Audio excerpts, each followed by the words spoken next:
Hello again, YouTube. My trip to the Manx Grand Prix this year has been a memorable experience for all the wrong reasons. The journey there was protracted, to say the least. The qualifying, practice and racing was disrupted almost like nothing we've ever experienced before. It would be very easy to blame the weather.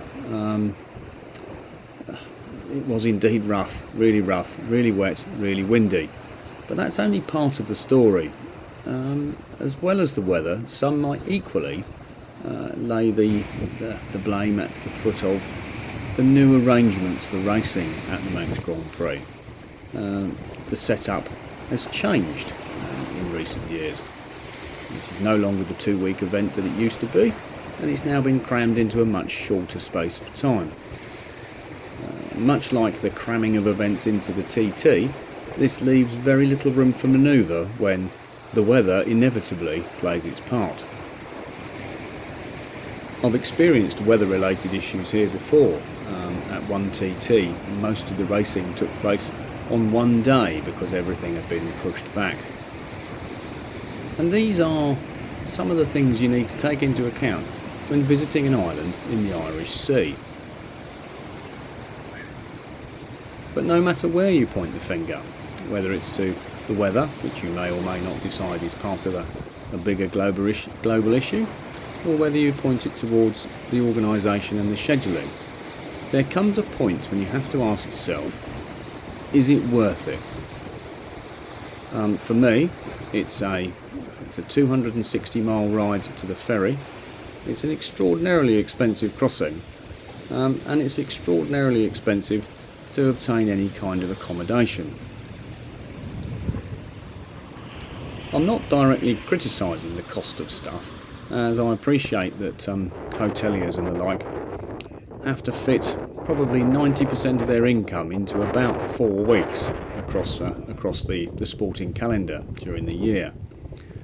But nonetheless, as a punter, it's an expensive pastime. And the same must be true for the competitors.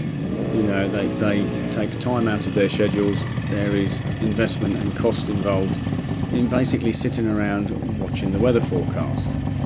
So is it worth it? And then of course, you know, all that pales into insignificance really when you look at it on a personal level from those who have been involved or are associated with tragedy. There was one tragedy this year, and it is always, well, it is exactly that. It is a great tragedy. And some might think for them it really wasn't worth it. But actually the truth is we're all fanatical. It's more than passionate. It's, you know, the loving of this thing is not something you choose. It chooses you. So you could argue that despite all the pitfalls, it'll always be worth it. Maybe a little of the magic has left the island with the absence of things like the Scout hydraulic scoreboard. The previously unrestricted roads now have a temporary 50-mile-an-hour speed limit during racing, so some of the appeal has left the island.